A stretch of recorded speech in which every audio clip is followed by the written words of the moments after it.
अस्सलाम वालेकुम everyone, this is me Akbar. Hope so आप सब लोग ठीक होंगे और मेरी वीडियोस आपको पसंद आ रही होंगी। आज ही हम लोग लेसन नंबर 16 के बारे में बात करें, EDU 301 के। पिछले मुझे उम्मीद है कि आपको सारे लेक्चर समझ आ चुके होंगे। तो चलिए जी अपनी वीडियो करते हैं स्टार्ट। लेसन नंबर 16 है आपके पास लेसन प्लान। इसमें हम डिस्कस करेंगे कि लेसन प्लान है क्या, प्रॉपर उसकी डेफिनेशंस, हर चीज़ देखेंगे। आपके टेक्सोनमीज कौन से इन्वॉल्व हो रही हैं, आपके प्लान कौन कौन से इन्वॉल्व हो रहे हैं, तो वो सारी कुछ हम इसमें देखेंगे। तो शुरू करते हैं। तो हमारे पास सबसे पहले आता है जी, lesson is a piece of unit not a block of time. कहा यह क्या कि लेसन जो है वो एक यूनिट का पीस है, आप इसे ब्लॉक ऑफ टाइम ना समझे, यानी कि आपके पास ये एक लेंथी चीज़ नहीं है, आप उसे पीसेस में करके बात करते हो लेसन को।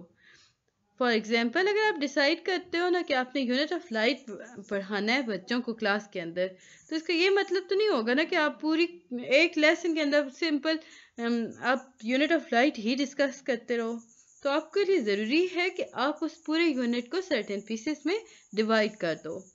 आप डिसाइड करो कि कौन से यूनिट ऑफ लाइट को हम कितने पीसेस में कन्वर्ट कर सकते हैं। आपकी मर्जी है, आप उसे 10 पीसेस में कर लो, जितने भी आपको रिक्वायर हैं पीसेस आप उसमें कर सकते हो। अब ये जो प्रोसेस है, इस प्लान को हम लेसन प्लान कहते हैं। प्रॉपर इसकी डेफिनेशन हमारे पास आती है, चैटर ने दी थी 2002 में। A lesson plan is defined as a systematic design for the development, implementation, evolution of instruction। यानी कि उसने कहा कि देखिए जी, लेसन प्लान जो है वो एक सिस्टमेटिक डिज़ाइन है जिसके अंदर हम डेवलपमेंट कर सकते हैं, इम्प्लीमेंटेशन कर रहे होते हैं, हम एवोल्यूशन कर रहे होते हैं अपनी सारी इंस्ट्रक्शन की। एक और हमारे पास डेफिनेशन आती है, आप दोनों में से एक याद कर लो तो आपके लिए ये फुल मार्क्स ले आएगा। लेसन प्लान जो है वो basically a rehearsal for delivering actual instruction. Costin और थ्योरीज ने थ्योरेटिकल में बताया गया था 2008 के अंदर कि लेसन प्लान जो है वो बेसिकली हम रिहर्सल करते हैं एक्चुअल इंस्ट्रक्शन को डिलीवर करने के लिए। कंपोनेंट्स हम देख लेते हैं जी। इसके हमारे पास सब्जेक्ट आता है जिसके अंदर हम स्टार्टिंग कर रहे होते हैं, हम बता रहे होते हैं कि यूनिट प्लान, लेसन प्लान जो है वो यूनिट प्लान का हिस्सा है। हमें पता होना चाहिए कि यूनिट टाइटल क्या है या यूनिट टॉपिक क्या है। हम आइडेंटिफाई कर सकते हैं लेसन टाइटल को। फॉर एग्जांपल, अगर आप टीच कर रहे हो यूनिट ऑफ लाइट, वही एग्जांपल हम लेते हैं, तो हम कहेंगे कि ये जो लेसन है इसके अंदर कलर या ट्रांसपेरेंट या ट्रांसलूसेंट ऑब्जेक्ट यूज हो रहे होते हैं। हम उनके नाम इन्हें मेंशन करेंगे क्लास के अंदर। इंस्ट्रक्शनल ऑब्जेक्टिव क्या है, आपको मेंशन करने होंगे। इंस्ट्रक्शनल ऑब्जेक्टिव हम क्यों पढ़ रहे हैं इस चीज़ को, उसके अकॉर्डिंग हम बात कर रहे होंगे। बाकी कंटेंट और प्रोसेस वो सारे इतना इम्पोर्टेंट नहीं है और मैं लेक्चर नंबर 14 में से काफ़ी डिटेल में डिस्कस कर चुकी हूँ। इंस्ट्रक्शनल प्रोसीजर, जब आप प्लान करते हो ना लेसन, तो आप डिवाइड कर देते हो 5 डिफरेंट यूनिट्स पर। अब वो 5 डिफरेंट यूनिट्स क्या हैं? फर्स्ट वन है फोकसिंग इवेंट, सेकंड है टीचिंग प्रोसीजर, थर्ड है student activities and participation, formative, check and clear. ये 5 आपको एज इट इज याद करने होंगे। अब लेसन प्लानिंग जो है ना वो बेस करता है डिफरेंट मॉडल्स पर। कैरिकुलम डेवलपमेंट के अंदर अगर हम बात करें तो हमारे सामने आता है टेलर मॉडल, जो कि काफ़ी ज़्यादा फेमस है कैरिकुलम डेवलपमेंट के अंदर। ये शॉर्ट टर्म प्लानिंग होता है। इसमें मतलब इसमें हम कैरिकुलम प्लानिंग के अंदर देखते हैं कि थोड़ी थोड़ी हम उसमें प्लान कर रहे होते हैं। अब वो पूरा डिटेल में अभी हम देख लेते हैं। टेलर रैशनल, जब हम बात करते हैं ना टेलर की थ्योरी को, तो उसमें हम देखते हैं कि टेलर ने कहा था कि आपने अप्रिशिएट लर्निंग ऑब्जेक्टिव बताना है कि कौन सा एजुकेशन पर्पस है जो कि स्कूल को अटेंड करना है। इसके बाद उसने सेकंड में कहा कि इंट्रोड्यूसिंग यूजफुल लर्निंग एक्सपीरियंस, तो अब जो उसे पढ़ा रहे हो क्या वो उसके लिए यूजफुल भी होगा कि नहीं, बच्चे ने क्या अटेंड किया, तो ये सारी बातें उसने डिस्कस की। थर्ड स्टेप पे उसने कहा कि organise experiences to maximise this affect. उसने कहा कि आप लर्निंग एक्सपीरियंसेस को ऑर्गेनाइज कर दें, अफेक्टिव इंस्ट्रक्शन दें ताकि बच्चा अच्छे से समझ सके। टेलर जो था इसने अपना मॉडल दिया था 1969 के अंदर, जिसे फर्दर ऑन जॉन ने 2006 के अंदर से अपनी बुक के अंदर यानी पेज नंबर 484 पे उसने उसके इस पॉइंट को डिस्कस किया। अब वो पॉइंट क्या था? उसने कहा था कि एवलेट करना है प्रोसेस को और रिवाइज करना है the area that are not effective. आप जब देखते हो बीइंग अ टीचर कि स्टूडेंट को क्या चीज़ समझ नहीं आई, जो चीज़ समझ नहीं आई आप उसे दोबारा से रिवाइज करते हो, तो ये जो रिवाइज करने का प्रोसेस होता है ये टेलर मॉडल के थ्रू हमें पता चला था। अब अगर हम बात करते हैं लेसन प्लानिंग की, तो टेलर मॉडल के अकॉर्डिंग अगर हम देखें तो हमारे सामने आता है कि lesson plan define objective, plan material, resources, activities जो कि मोबिलाइज करती हैं efficient attainment of the selective object. यानी कि हम जब लेसन प्लान कर रहे होते हैं तो हमें देखना होता है कि उसमें ऑब्जेक्टिव क्या है, प्लान्स क्या हैं, मटेरियल्स क्या यूज़ हो रहे हैं, रिसोर्सेज क्या हैं, एक्टिविटीज़ क्या हैं। यानी कि फाइनली हम बात करते हैं एवोल्यूशन क्राइटेरिया को हम आइडेंटिफाई कर देते हैं। इसके बाद ये बहुत इंपॉर्टेंट है आपकी ब्लूम टेक्सोनॉमी। अच्छा, ये जो ब्लूम टेक्सोनॉमी है ये आपके लिए ईडीयू में बहुत ज़्यादा डिस्कस हुई है। तो अगर आप कर रहे हो ईडीयू के अंदर आप स्पेशलाइजेशन यानी एजुकेशन फील्ड के अंदर बीएड कर रहे हो, तो आपको ब्लूम्स टेक्सोनॉमी बिल्कुल हिफ्स होनी चाहिए। और ये मैंने आपको जिस जगह ये मैंने काफ़ी डिटेल में डिस्कस किया है। मुझे उम्मीद है कि आप लोगों ने मेरी पहले की वीडियोस देखी होंगी और आपको पता होगा कि ब्लूम्स टेक्सोनॉमी क्या है। जिन लोग को नहीं पता हम दोबारा से स्टार्ट कर देते हैं। ब्लूम टेक्सोनॉमी जो है ये बहुत इम्पोर्टेंट टेक्सोनॉमी है। इसके 6 स्टेप्स हैं, यानी ये 6th लेवल ऑफ टेक्सोनॉमी है। इसमें आप प्लान करते हो अपने लेसन को 6 लेवल्स के अंदर यानी 6 स्टेप्स के अंदर, जो कि काफ़ी ज़्यादा हेल्पफुल होते हैं आपके ऑब्जेक्टिव को आइडेंटिफाई करने के लिए। एक इम्पॉर्टेंट बात इसमें यह बताई गई कि जो टेलर मॉडल और ब्लूम टेक्सोनॉमी है ये अल्टीमेट बिहेवियर को ऑब्जर्व करते हैं। यानी कि at the end of the lesson जो स्टूडेंट होता है वो अपने पर्टिकुलर बिहेवियर को शो करता है या नहीं करता। अगर हम इन दोनों मॉडल्स को देखें तो हमें पता चलता है कि जो ऑब्जेक्टिव और प्लान एक्टिविटीज़ हैं वो आपकी एक जैसी हैं। आप आइडेंटिफाई कर लेते हो in the end of lesson, तो आप असेस कर सकते हो अपने ऑब्जेक्टिव को। एक और आपके सामने आता है जी गैगनी प्लान। अब गैगनी प्लान जो था वो आपको बताता है कि इसे एक्सपेंड किया गया था। इसमें आपके पास या यूं कह लें कि Gagne expand the step of introducing and organising experience to include a sequence of 9 particular instructional event. यानी कहा ये क्या कि गैगनी ने जब अपना प्लान दिया, अपना मॉडल दिया, तो उसने वही स्टडी जो कि टेलर कर रहा था, ब्लूम्स कर रहे थे, वो उसी को उसने एक्सटेंड किया और 9 स्टेप्स पे ले आया।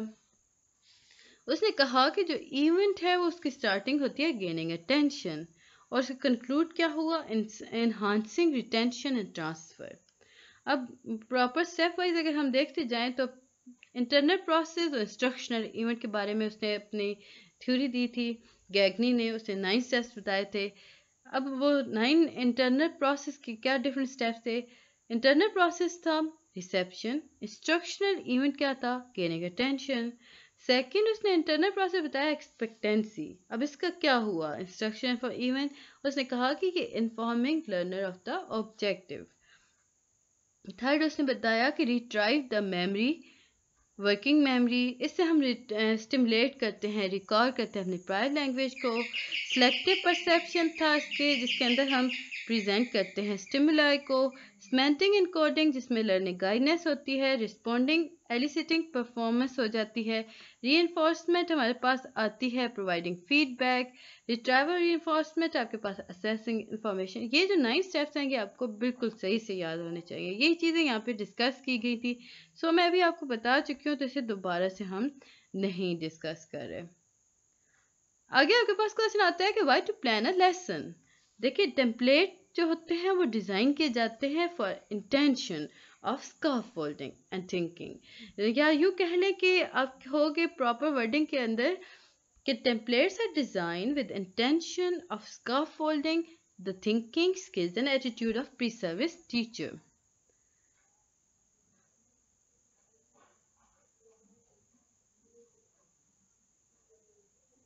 अब जो लेसन प्लान है वो प्रोविजनल पर्पस के लिए आपके लिए यूज हो रहा होता है। ये आपकी हेल्प करता है कि थिंकिंग को डेवलप करना है। यूज़फुल प्रैक्टिस टीचिंग प्रिपरेशन को देख रहा होता है। लेसन प्लानिंग के अंदर हम यूज़ करते हैं रिफ्लेक्टिव प्रोसेस। अब रिफ्लेक्टिव प्रोसेस वो चीज़ है जिसे हम दिमाग में रखते हैं और स्टूडेंट को पढ़ाते हैं।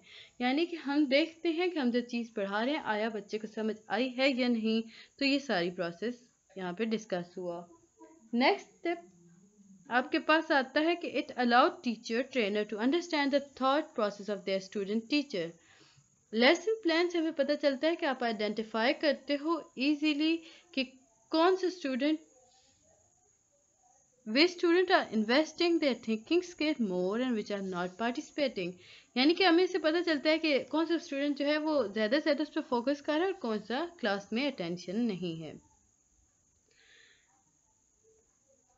आपके पास जी basis of lesson plan templates आते हैं।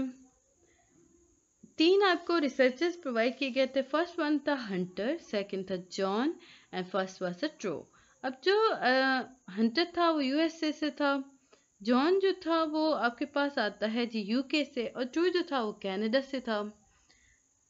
हंटर ने अपनी थ्योरी दी तो उसने कहा कि मटेरियल जो है वो मटेरियल रिसोर्सेज के अकॉर्डिंग उसने बात की। जॉन ने कहा कि देखिए जी लेसन प्लान टेम्पलेट जो है वो रिसोर्सेज हैं, लेकिन ट्रू ने आपको बताया कि मटेरियल रिसोर्सेज दोनों हैं और उसने इसमें इंक्लूड कर दिया बिहेवियर और ऑर्गेनाइजेशनल मैनेजमेंट स्ट्रेटजीज को।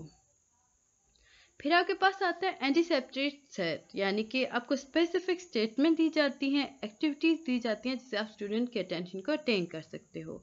सेकंड ने आपको कहा देखें जी ये तो स्टार्टर है, और थर्ड वन ने कहा देखें ये इंट्रोडक्शन ही है लेकिन इसके अंदर एंटीसेप्टेड सेट भी हैं। यानी कि वो एक चीज़ डिफरेंट नाम के साथ आपके सामने आई। ऑब्जेक्टिव पर्पस आपको पता चले कि क्या स्टूडेंट को बेनिफिट हो सकता है, आप स्टूडेंट को कैसे बेनिफिट दे सकते हो, एंड ऑफ द लेसन आप कैसे उसे समझा सकते हो। लेकिन आपके सामने जब आता है जॉन, तो जॉन ने कहा कि देखिए जी ये ऑब्जेक्टिव ही है। ट्रू ने बोला कि देखें लर्निंग आउटकम्स आपको देखने पड़ेंगे। थर्ड स्टेप पे आपको हंटर ने बोला कि देखिए जी ये जो थर्ड स्टेप है ये आपका इनपुट है, जिसमें आपकी इंफॉर्मेशन को एसेंशियल किया जाता है कि स्टूडेंट को शुरू से क्या पता था, यानी स्टूडेंट के प्रायर नॉलेज के बारे में बात की जा रही होती है। लेकिन हम जब फर्दर देखते हैं तो वो हम देखते हैं कि आपके पास सेकंड कौन थे, जॉन जो थे उन्होंने कहा देखें जी ये वोकैबुलरी के बारे में बात हो रही है, और ट्रू ने बोला कि ये प्रिपरेशन के बारे में बात की जा रही है। हंटर, जॉन और ट्रूस टेम्पलेट जो हैं इनके अंदर जो सबसे कॉमन चीज़ थी वो रिसोर्सेज के बारे में बात की गई थी, यानी कि रिसोर्सेज और मटेरियल ही को डिस्कस किया गया था इन तीनों ने। अब हंटर टेम्पलेट जो थे उन्होंने एंटीसेप्टेड सेट्स के बारे में बात की। जॉन ने कहा कि देखिए ये स्टार्टर है, और ट्रू ने इसे इंट्रोडक्शन दिया। वही चीज़ आगे चल के दोबारा से बताई जा रही है जो मैं भी आपको पूरा बता चुकी हूँ। फर्दर हमें दोबारा मॉडल 4 और 5, 6, 9 तक हम जाएंगे तो हंटर जो था ना उसने कहा देखें मॉडल प्रोवाइड किया जिसके अंदर से डेमोन्स्ट्रेट किया स्किल्स को और कॉम्पिटेंस को कि किस तरह की जाती है। जॉन और ट्रू ने इस पर कोई वर्क नहीं किया। फिफ्थ स्टेप हंटर ने बोला कि देखिए जी चेक फॉर अंडरस्टैंडिंग, आइडेंटिफाई करें स्ट्रेटजीज को जो कि डिटरमिन करती हैं कि स्टूडेंट ने ऑब्जेक्टिव हासिल किया या नहीं। तो इससे एग्री रहे जॉन और ट्रू, तो उन्होंने इस पर कोई वर्क नहीं काम किया। गाइडेड प्रैक्टिस आपके पास आती है जी, हमें बताई थी। अब ये हंटर थे, एक मुझे इनके नाम भूल जाते हैं। लिस्ट एक्टिविटीज गाइडेड प्रैक्टिस थी। मेन एक्टिविटी के बारे में बात की थी जी आपके पास जॉन ने, और ट्रू ने बोला था कि स्टूडेंट टीचर एक्टिविटी होती है। बेसिक दोनों ही एक जैसे जा रहे थे।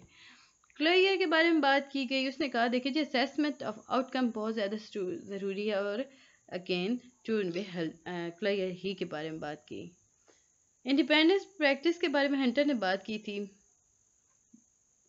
बाकी इन दोनों ने नहीं डिफाइन किया इस चीज़ को। अब ये वो चीज़ें थी जो कि हंटर ने की थी। अब हम देखते हैं कि जिन्हें हंटर ने डिस्क्राइब नहीं किया लेकिन जॉन ट्रू ने किया।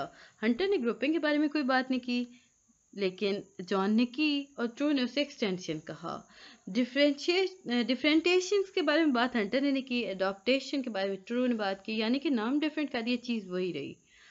डिफ़िकल्टी सक्सेस के बारे में बात नहीं की हंटर ने, उसने कुछ नहीं बताया कि ये डिफ़िकल्टी सक्सेस क्या हैं, रिफ्लेक्शंस क्या हैं, लेकिन ट्रू ने और जॉन ने की थी। अब आपके पास आता है unit plan versus lesson plan. Subjective आपके पास आता है, यूनिट प्लान के अंदर आपके पास सब्जेक्ट होता है। अच्छा याद रखिएगा, आपको 3 पॉइंट आते हो ना तो आप बहुत आसानी से कर सकते हो। यूनिट प्लान में सब्जेक्ट आता है, लेसन प्लान में सब्जेक्ट आता है, यूनिट टॉपिक आता है, और यूनिट टॉपिक लेसन प्लान में भी आता है। अब यूनिट प्लान के बारे में आप बात करें तो लाजमी बात है इसमें लेसन टॉपिक भी आएगा। On the other hand lesson plan के अंदर यूनिट टॉपिक जैसे कि मैं डिफाइन कर चुकी हूँ, रैशनल ऑफ द टॉपिक हो गया, इंस्ट्रक्शन ऑब्जेक्टिव आप इसमें कर सकते हो रैशनल को, ये तीनों मेन हैं आपके पास। उसके बाद कंटेंट एंड प्रोसेस दोनों सेम हैं, और लर्निंग एक्टिविटीज़ और इंस्ट्रक्शन प्रोसीजर। बस आपको ये आते हो ना तो आप आसानी से कर सकते हो।